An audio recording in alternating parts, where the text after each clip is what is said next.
are not getting paychecks. It means that air traffic controllers are forced to work crazy hours, and we worry about the safety of our flights right now.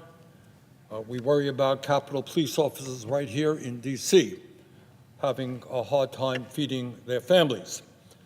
These are hard-working people who are doing important work. They deserve respect. They deserve to be paid. This shutdown must end as quickly as possible.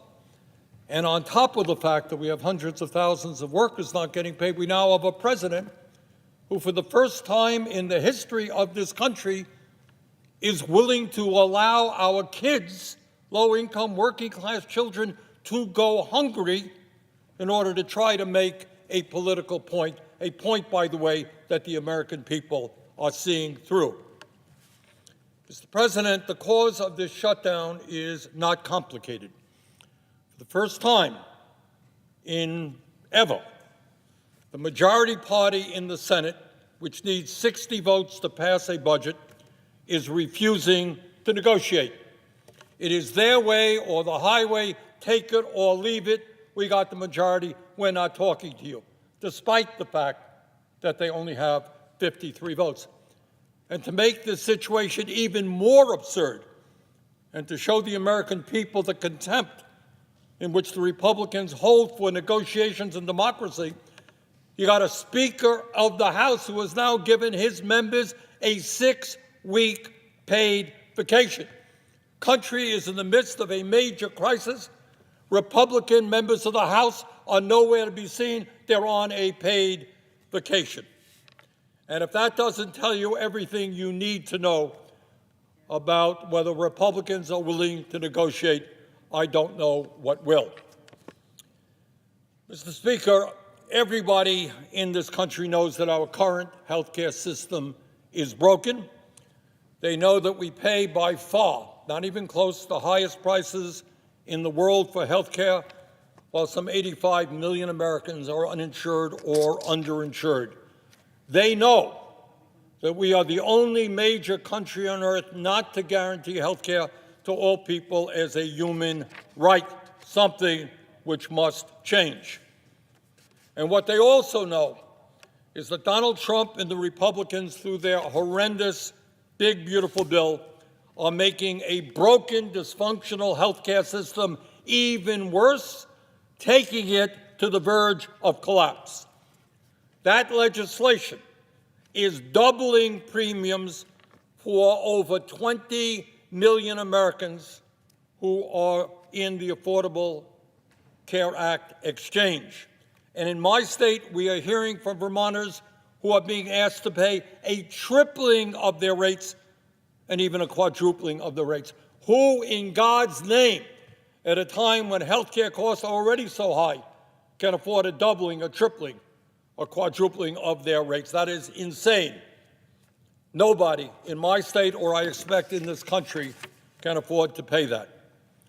Further, that big, beautiful bill would throw 15 million people off the health care they now have as a result of massive cuts to Medicaid and the Affordable Care Act. According to studies, that would result in some 50,000 Americans dying unnecessarily every year. Low-income, working-class people who have chronic illnesses who will no longer be able to get health care. That is what we are being discussed. Anybody think it's a good idea to allow 50,000 of our fellow Americans to die unnecessarily each year? And all of this is being done in order to give $1 trillion in tax breaks to the 1%. No, Mr. President, I do not believe that Elon Musk and Mr. Zuckerberg and Mr. Bezos and the other multi-billionaires deserve $1 trillion in tax breaks in order to throw 15 million Americans off the health care they have and double premiums for over 20 million Americans. I don't believe that. The overwhelming majority of Republicans, Democrats, Independents don't believe that either. Mr. President, the American people understand that the Republican Party controls the White House, they control the Senate, they control the House of Representatives. And understandably, for that reason, poll after poll shows that Americans hold the Republicans accountable for this shutdown. But it's not just polls. On Tuesday, there was an election in which Trumpism was overwhelmingly rejected from Maine to California and a lot of states and cities in between. And one of the key reasons is that Americans want Democrats to make certain that they do not experience huge increases in their health care premiums or get thrown off the health care they have. That is what they are saying. We cannot afford a doubling or tripling in our health care costs. Stand with us. That's what that election was significantly about. President Trump claims to be a deal maker. In fact, he wrote a book called The Art of the Deal. Well, Mr. President, the ball is in your court right now. Help negotiate a deal. Show us what a great deal maker you are. Help us negotiate a deal which protects the health care of tens of millions of Americans, and let us end this shutdown today. We can end it in the next few hours. So, Mr. President, that is what this struggle is about. That's what this shutdown is all about. It's whether Republicans succeed in making a broken and dysfunctional health care system even worse by making health care unaffordable for working class and middle class Americans.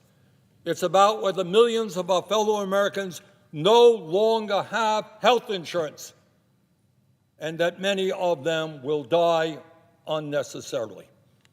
So, Mr. President, we are hearing right now, every one of our offices are hearing tragic stories of families having to decide whether they can pay for their parents' cancer treatment, for example, or whether they will see a parent die without that life-saving care. There are millions of Americans now dealing with chronic disease. They're dealing with cancer, they're dealing with diabetes, they're dealing with Alzheimer's, they're dealing with health, with heart disease. And they are wondering, if they get thrown off the health care, premiums go so high, how are they going to stay alive? How are they going to take care of their parents, their kids? That is what this shutdown is about. And whether it is in Maine, New Hampshire, Nevada, or Vermont, the American people want us to stand with them. And that is what this whole debate is about. We cannot fail the American people. They are looking to us to make sure that they continue to have health care.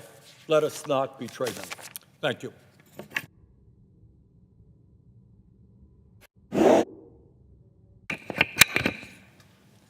Senator from Washington. Mr. President, I actually like good local journalism.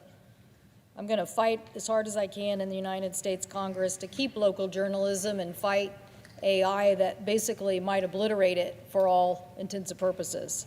So I'm just going to read my statement here.